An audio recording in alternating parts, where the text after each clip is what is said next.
funny, business, and inspiration podcast with Joe. I'm your host, Joseph Vivaldi. Tonight, we have a very special guest on the podcast. His name needs no introduction, but I will introduce him anyway. He is Sonny Lee Stampley. Sonny Lee has worked 24 years as a suit salesman at JCPenney. At that time, he was the #1 salesman throughout that whole company from the years 1990, 1991, 1994, 98, 97. I had the privilege of working with him for 2 of those years and many more. Here is the podcast, Sonny Lee.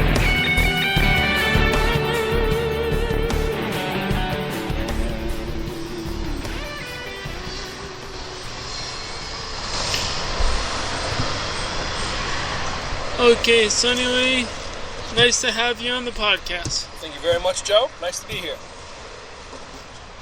Out of the many things with the discussion of the podcast about sales, can you tell me a little bit about how you got into sales?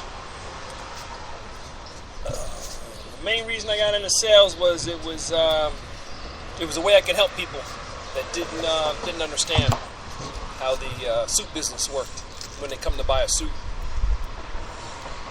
And what went into understanding about what products were with suits? And yeah, there were different there's different suits for different body types, and a lot of people would come in and not know what suit to fit their body style, so I would have to show them.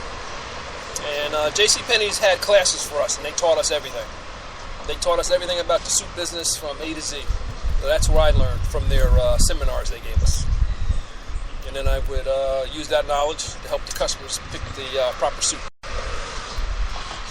Okay, Sonny Lee, now let me ask you a quick question. Tell me a little bit about your strategy of how you approach sales. Strategy, the main thing about sales is treat everybody the way you want to be treated. I put myself in their spot. Like if I walk in somewhere, I want someone to help me who's friendly and knowledgeable. And that is what I used for all the years I was at JCPenney's. That was very good. Thank you. Did you have any preparation, like how you prepared yourself before you went into sales, like any books you've read or audio books you listened to, or any preparation? Yeah, I just try to be around as many positive people as I can and bring that attitude with me to work. As far as other preparation, no, not really. Just being positive is a big help. That's 50% of the battle. You wake up every day and you look forward to the day. That's good. And I know there's some days where you're dealing with some nasty customer or everything else. Like how would you turn that customer around to say this is a very good experience? Yes, yeah, there were a certain percentage of customers that came in that were they just had a bad day, and then they come in and they wanted to bring their bad day into JCPenney's, and I would just stay positive, answer all their questions. Again, being positive is the main thing to turn around a negative customer that doesn't understand or just had a bad day. Who knows what happened to their day before they got to Penny's? So staying positive helps a lot. It's very true. I mean, I work as a counselor, so I know the importance of being positive and trying to keep that influence going, or if you lose that, you lose the rapport with the people. Right. And that was very important. Yes. If you can build up a positive rapport with the clients, you're halfway home. That's half the battle. I'm gonna cut to a break, and when we get back, we're gonna discuss a little bit about how it took time for Sonny Lee to build that reputation. Okay? And other questions as well. Wondering why I'm naming the title of this book, Going Broke. Well, this book is about going broke, and I will show you techniques of how to go broke. You may ask, why do I want to know how to go broke? I am already broke. I want to learn how to make money. I first want to discuss what this book is not. It won't give you statistics and data of how much people are poor and are in debt. But it will discuss why people are in debt and why I'm in debt. First part of the book will be about credit card debt. Second part of the book will be about addictions. The third part of this book will be about the mistakes of keeping up with the Joneses. Fourth, I will discuss about poor investments. If you are in debt, you can reinforce yourself of these mistakes and try to start making plans about how to get out of your situation. This book, in the series, will start you on that path. So good luck on your journey and learn about our story, the American story of going broke.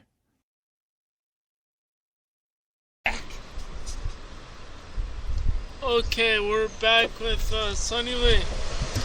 And tell me, out of the many years, how did you build that reputation? How did it come along? Like, what was your story?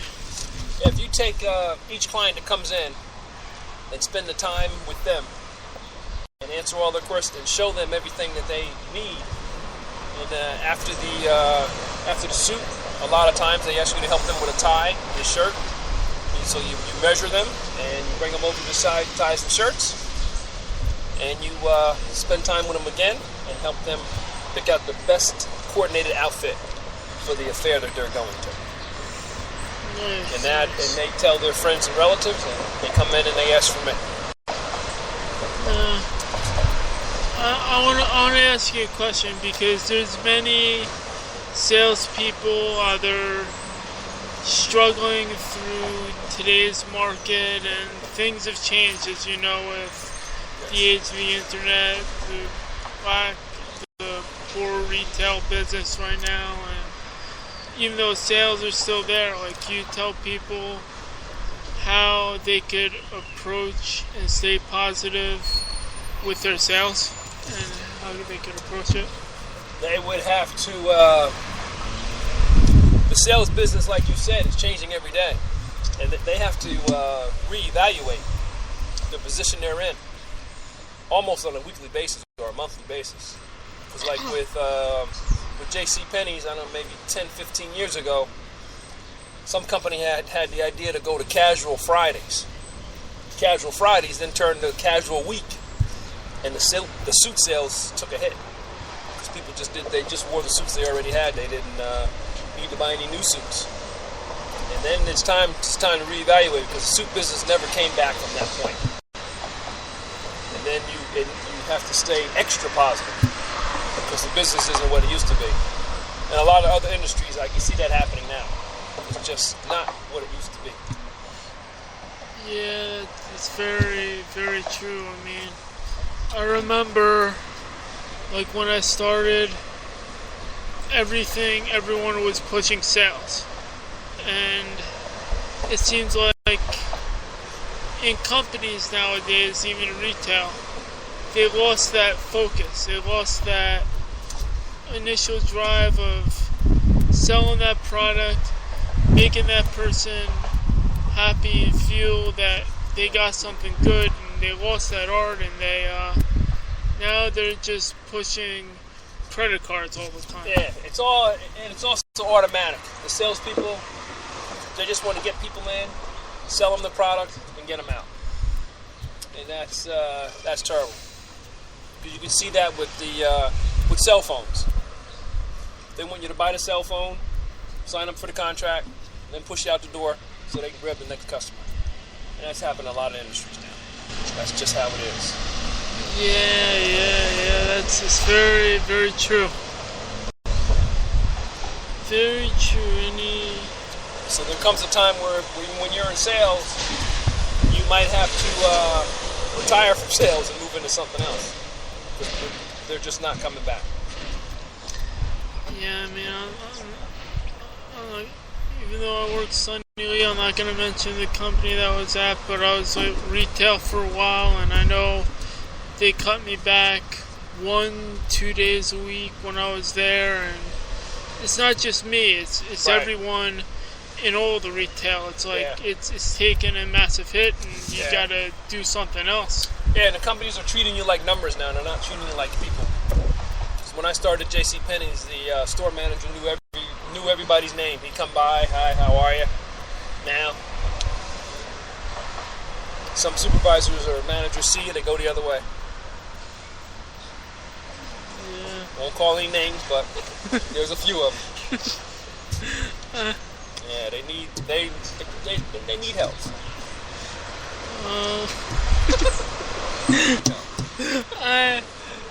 I won't discuss much of that, but I know exactly what he's saying.